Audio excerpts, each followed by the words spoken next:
Europe 1, le journal des médias. Et puis on commence par le sujet du moment. Il a encore beaucoup été question ce week-end de cette décision du Conseil d'État de serrer la vis en matière de pluralisme à la télévision. Le Conseil d'État qui a demandé à l'Arcom, le gendarme des médias, de veiller à ce que toutes les personnes présentes sur un plateau de télé, des invités aux présentateurs en passant par les chroniqueurs, expriment une diversité de pensées et d'opinions. Alors est-ce une bonne idée ou est-ce une idée dangereuse? C'était l'un des débats de l'émission C'est médiatique hier à midi sur France 5. Débat enflammé durant lequel le journaliste Franz-Olivier Gisbert a dit tout le mal qu'il en pensait au professeur en sciences de l'information François Jost, qui lui approuve l'idée. Cette histoire est quand même totalement grotesque. Cette décision du Conseil d'État est extrêmement dangereuse. Pourquoi? Parce qu'on voit très bien derrière, il y a une jurisprudence qui va s'instaurer. L'idée de confier les programmes des radios et des télés à une autorité administrative, il dit, voilà, c'est une décision extrêmement dangereuse. Mais c'est déjà le cas. On sort de la démocratie. Oui, je suis plutôt à droite, effectivement, mais j'ai 25% par exemple de gauche. Comment vous allez mettre ça dans vos fichages quand vous allez faire votre truc là d'ailleurs? Le patron de l'Arcom, Roch-Olivier Mestre, a répondu aux craintes de Franz-Olivier Gisbert dans un entretien accordé à la Tribune dimanche. Il n'y aura pas de catalogue des journalistes et des invités, assure-t-il. Il s'agira d'une appréciation globale sur l'ensemble des programmes diffusés. Bon, comment on fait pour délivrer une appréciation globale?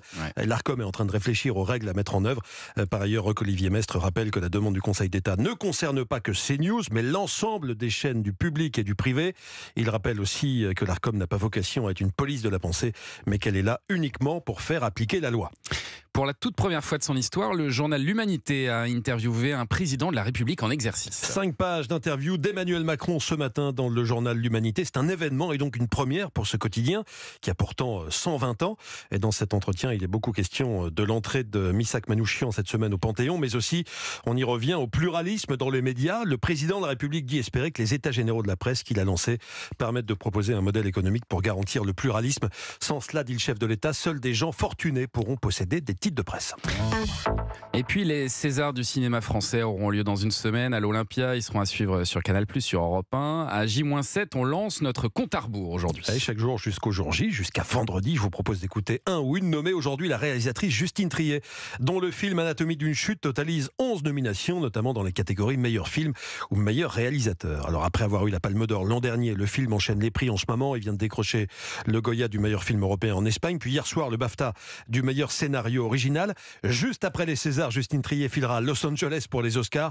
Bref, elle n'a pas une seconde à elle en ce moment, mais elle veut savourer. Voilà, je me dis que ça n'arrive pas 10 fois dans la vie, donc il faut en profiter. Ça m'arrive pas quand j'ai 20 ans, donc j'en profite beaucoup plus. C'est aussi ça, c'est que moi j'ai fait 4 films, enfin 6 avec les courts-métrages. Je sais que c'est assez rare, donc on essaye de profiter, quoi. Et j'ai fait remarquer à Justine Triet que pour la première fois de l'histoire des Césars, il y avait plus de femmes que d'hommes dans la catégorie meilleur réalisateur de l'année. Écoutez sa réponse au micro d'Europe 1. Ouais, non, c'est super ici en France, ça donne de l'espoir pour la génération qui arrive, les jeunes qui arrivent. C'est très réjouissant et en même temps très normal. Donc j'ai envie de dire, on a hâte que ce soit un non-sujet et qu'on n'en parle plus, quoi. Mais c'est pas encore le cas. Dans cette catégorie, il y aura 3 femmes et 2 hommes. Les Césars fêteront leurs 50 ans dans 2 ans. Vous savez combien de fois a-t-on eu depuis 1976 une femme qui décroche le César du meilleur réalisateur? Combien de fois c'est arrivé en 50 ans? Une fois. Une seule fois. C'était Tony Marshall pour Vénus Beauté. Ah oui, c'est vrai. Ça n'était arrivé qu'une seule fois et ça arrivera peut-être cette année. Et donc les Césars, c'est vendredi soir à suivre sur Canal et sur Europe 1. Merci beaucoup Julien pour ce journal des médias dont toutes les infos sont à retrouver dans notre newsletter média. Inscription gratuite sur europe1.fr.